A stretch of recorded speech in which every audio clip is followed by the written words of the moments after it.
I can't believe I'm still renting. Welcome to the Bringing You Home podcast. We're a group of mortgage professionals with no fame and no egos. We do, however, bring 55 plus years of combined mortgage experience and a strong desire to help everyone reach the American dream of a home ownership. All of this while having fun, keeping it simple, and most importantly, bringing you home. Jennifer Velasco. That's my name. Episode 2 of the Bringing You Home podcast. Are you excited? I You seem am a little excited, right? I know. Man, and your little cubicle over there. In that little square, right? That little corner. If people only knew how tiny that little corner is. Dude, I don't think they want to know. And how uncomfortable, right? Yes. I get the big boy seat and you get the stool. Yeah, that's unfair. I know, but I can't fit if truth be told. Anyhow, I'm excited for this week's episode. Let's get right to it. What do you think? Let's do it. Yeah, so I'm excited about this week's episode. You want to share with the audience what we're going to be speaking about? For this week's episode, we're going to talk about owning versus renting. Or renting versus owning. Yeah. Exactly. Right. And we're going to talk about the pros and cons of each. And, I was hoping to... Ooh. She read my mind. The market update. So I wanted to just give a quick market update.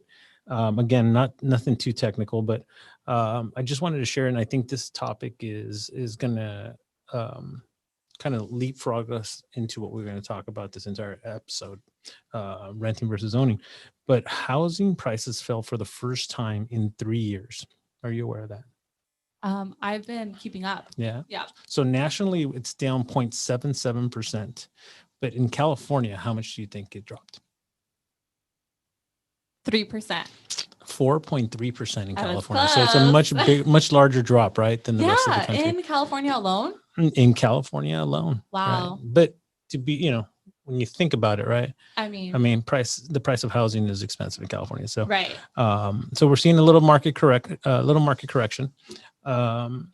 Sales fell also about 6%. Okay. That's a lot. And that's nationally. Oh, no. So, okay. But if you sales falling and the price of housing falling to me means it's a good time to buy. It means there's inventory out there in the market, right? Right. Yeah, definitely. I've been seeing a lot of houses sit on the market much longer than before. Much longer than previous, right? And so there's a great opportunity for first-time home buyer and return home buyers or second-time home buyers or move-up buyers, however you want to call them, in this marketplace. And I think everyone's still scared because of rates, and the rates continue to increase. And those are scary looking right now. They are scary looking. But here's the benefit of that, right? If you're buying when the market is going down, and even if the rate is higher, if you can make that payment, right? What's positive about that is in a couple of years, you're going to be able to do what? Refinance. That's right. That's so funny because that's actually what I've been thinking about. That's like my plan. Yeah. Yeah. You got a couple of prospects for me to refinance? No. Not yet. Yeah. It's because you guys don't buy houses yet. Yeah, that's true. But once all your friends start listening to the podcast, they're going to understand why. And they're especially getting inspired. Today. Yeah, I was going to say they're getting inspired. Especially after today. Watch. I'm going to share some stats with you. Then you're going to be like, woo. Go for it. All right. Like the little emoji. I think there's an emoji, right? Your head exploding. No. Right. Oh, no. Yes, there is. You lost me. My social media person is laughing at me because she knows what I'm talking about. Does she agree? She does. Oh, okay. I think it's great. I think there's going to be an opportunity. I think I'm of the belief, and as the more I've been reading about the market and whatnot, I think there's a strong belief that we're going to continue to decrease. Well, not continue, but decrease in rates next year and probably level off somewhere hopefully around the mid 4s. And some people are going to say, well, that's still super high. Yeah. Historically, that's not high. I was going to say that's average. Yeah. I've been in this business for 25 plus years, and I think I've had more years with the rates being higher than 4.5% than I have with the rates being lower than 4.5%. So I think it's a great time to buy. Get in while the houses are decreasing in price. because eventually you'll be able to refinance to that lower rate. So I'm just curious what you think as a renter, and what are some of the pros that you see or feel about renting as opposed to owning a home, because you don't own one. So there must be some reason why. Okay, the only pro that I got right now is that if something like breaks in your house, you get to call your landlord and you don't have to pay for that out of pocket. Unlike when you're owning and you have to pay for that yourself. You do. And I'm going to, and I think that's probably the biggest reason, right? Yeah. Because let's be honest, with inflation being what it is, I think I paid for a week's worth of groceries on Saturday. I think it was $470. What? I don't know why, because I eat out all the time, but it was $400. It's probably because my daughter eats so healthy. But where did you go? Bonds. Oh, Sorry, gotcha. Bonds. If you want to sponsor the podcast, let me know. Gotcha. I've spent 170. There you go. But to go back to that, right? I mean, it costs a lot of money. Yes. To live. So I understand what you're saying if something happens, right? And that's something that we're going to talk about later on down the line, is how to prepare for those issues that, to be quite honest with you, eventually will happen. I've had 2 floods in my home where I've had to redo my entire home, and if it wasn't for insurance, I probably wouldn't be living there. So, but we'll talk about that. That's how expensive it gets. It is, but we'll talk about that in later episodes. Some other pros, I think the biggest pro is it gives you an opportunity in terms of not having to put a significant down payment, yes. Right? Mm-hmm. Initially. So it gives you some flexibility too, in terms of what you can do with your money. Right? Upfront, yeah. So, some people just like to be liquid, and they don't really care necessarily about the appreciation, but I think I'm going to blow your mind in a little bit when it comes to that. How about some cons about renting? What do you hate about renting? I hate paying someone else's mortgage. That's probably my number one reason also. Yeah, you're helping someone become wealthy. Yeah, literally. More than anything, right? So that's a good one. What else? Another con? Yeah, another con. Can you come back to me? So let's see. What's your con? Well, I think the biggest con, when I was thinking about moving or buying as opposed to continuing to rent, was there's a tax benefit, right? Right. To owning a home. Right. So, the less I could pay Uncle Sam, the better. So that's number one. Number two is control. So if I wanted to paint my house yellow or pink or red or various colors, I could do whatever I want, right? As a landlord, not necessarily.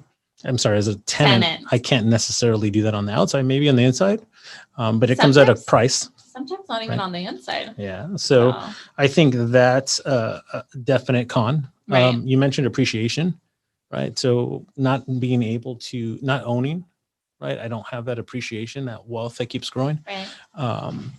And so that's kind of, it's kind of worrisome. How much do you think the prices of housing increased from, we had a decrease this month, but from July to July, so year over year, from 2021 to 2022. What do you think the appreciation was, even with the market being what it is? How much it went up, right? Yep. $100,000. How about in percentage?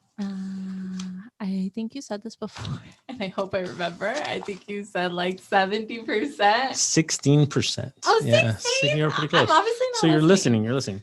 So 16% appreciation year over year. That means if you bought a house this is going to be a lot of math, but if you bought a house for $500,000, right? If you had a 10% appreciation, that would be about $50,000, right? Yeah. So add another 25 for another 5%. That's 75,000. So you probably roughly had about an 80% gain of equity or appreciation in your property. So, there's not many investments that you can go to where that's the case, right? Where you're going to gain $80,000. If I put $500,000 in the savings account right now, I'd be lucky if I made $100 off of that, right? Right. So, so just think about that, right? There isn't anything else that you can probably. No, not even crypto, I guess. I'm just kidding because I don't know anything about crypto. About that right now. But if you think about the fact that you can make $80,000 in 1 year, That's crazy, right? Now Yeah, that's think about crazy. what you can make over 5-10 years. And more importantly, you're able to leverage that money, right? However Right. you want. So, I'm on TikTok a lot. I'm not proud to say that, but You're a I am on TikToker. TikTok a lot. And there's a lot of people that are advertising right now how to take money out of your property with home equity line of credits and whatnot. And that's because of the appreciation that's occurred. I'm glad TikTok's teaching these things to people and not high schools or college. Right. TikTok also showed me someone has it to. also showed me how to make an egg sandwich without having to flip it over, but that's a whole different thing.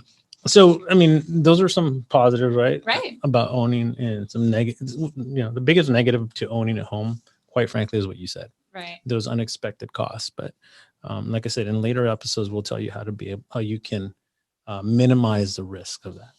But here's some interesting numbers. So we're in the Inland Empire. I think we talked about that previously. Yes. Right. So I did a comparison for Ontario, California.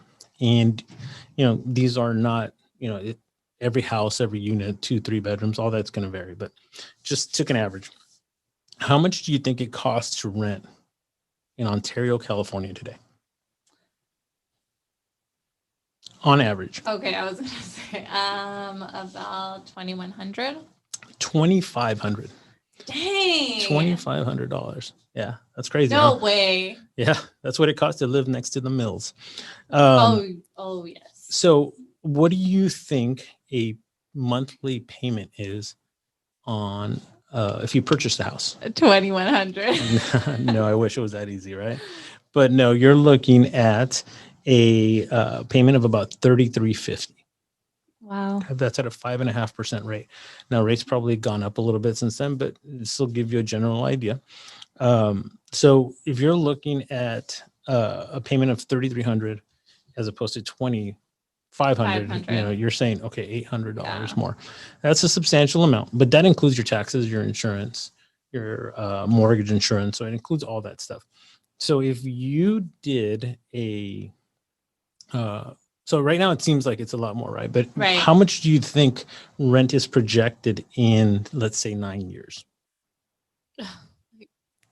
I'm obviously not very good at this, but I'm gonna go with 4,500. That's a little high, but about $4,000. Hey, I was pretty close. You were close. I guess I've been pretty close. So that's about $1,500 more that you'll be paying. But your mortgage, if you bought it today, it's gonna stay at 3,350, somewhere around there.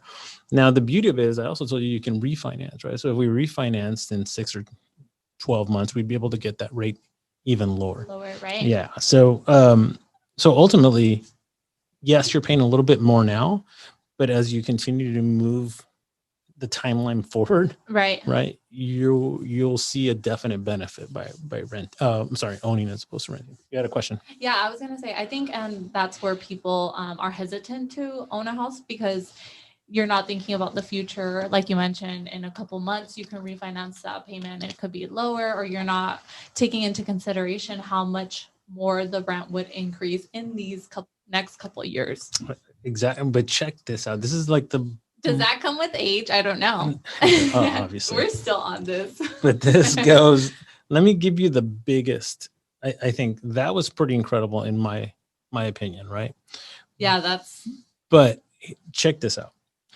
If you, in that 9-year span, how much money do you think you would approximately earn if properties continue to increase at the general rate they've been increasing? In 9 years? Yeah. If they've been increasing? What's your net gain going to be? Like 80,000. So your net gain over those 9 years would be about $340,000 in equity. Way off. Yeah, $340,000 in equity. Is that incredible? That's pretty incredible. And those are true numbers. So even if the market fluctuates up and down, maybe you don't make 340, maybe you make 200,000. But once again, where can you make $200,000? I was going to say, right. And again, that gives you an opportunity to leverage those funds as you move forward in life. So I think those numbers in that example will give you a very, it's a very eye-opening way of sharing with you why I think in the long run, owning as opposed to renting makes the most sense. And these are like real numbers, right? These are real stats. These are real stats based on based on trends that we've seen over the last 30 years, and it's from a very reputable source that's kind of a leader in the mortgage industry that most mortgage professionals go to in order to get their stats. And so it's not just me Googling it, Wikipedia. Yeah. But the cool thing is I can do this for any zip code. So if there's anyone out there that's interested in that information, just let us know. Awesome. In the comments, right? The comments below, Email wherever us. you're listening, Email us. Email us, please. Well, I mean, so I think that's pretty much what I wanted to share. I think that alone provides that information. And that was really good information. Very eye-opening, even for myself. I told you I would learn something. You will continue to learn, I promise. You will continue to learn. Do you have anything to share today? Office update. This week for my office update, all I gotta say is I love birthdays. I love birthdays in the office. I love making people feel special. Wow. And I love cake. You love cake. I love cake and brownies. So let me elaborate on that. One of our employees, Isabel, Yes. I won't say her last name, but she had a birthday. Great And employee. I love her. She is a fabulous employee. Yeah. We got her 3 cakes, right? We really spoiled her. Yeah. We go big or go home. That's right. And that's only Don't go one home of until like 5. the 14 August birthdays. I think Josephine had a birthday. Lorenzo had a birthday. I can't keep track of them, but yeah. I think this is our biggest month. Yes. But it's not as good as what month? November. Yeah, November. Boom. Obviously we're both born in November. Well, I think I hope what we shared today, right, can open someone's eyes to the benefits of buying a home. And I hope that they will take the time to reach out to either you or I or anyone else at our office and ask us for more information. This is what we're here for. We're here to share information, to provide some clarity. I know it's a scary time, and I know it's a scary thing to do, to buy a home. But like I told you last episode, my goal is to make sure that you buy a home in the next 6 months. So we'll see what we can do about that. Yeah. Then I think in the next episode, we're going to go one step further. So we've been talking very broadly, and I think we have some plans to be a little bit more detailed as to what we're looking to do going forward, or information we want to provide the audience going forward. So keep liking us. I'm not good at this social stuff, so I'll let Jen share that stuff. Make sure you keep sharing and liking. Follow us on Instagram at Bringing You Home Podcast, and on TikTok, Eliseo's Favorite. Don't forget to leave us a like, comment, share. Make sure you're telling all your friends and your grandmas, your moms, tios, tias, everyone. Wow. But that's all for this week. Nope. You had a shout out, didn't you? Oh, I did. To our new 2 special followers. They were awesome. They liked and followed the podcast and listened to our episodes right away. So I'm really appreciative of that. I've been getting great feedback. What about you? I have too. I mean, it's been awesome, right? I think people are, it's out of our comfort zone, but, and hopefully we're getting better and better at it as we move forward. So until next time, everybody, we look forward to hearing from the Bringing You Home audience. Please share positive, negative, and any ideas you may have. Bye. Take care.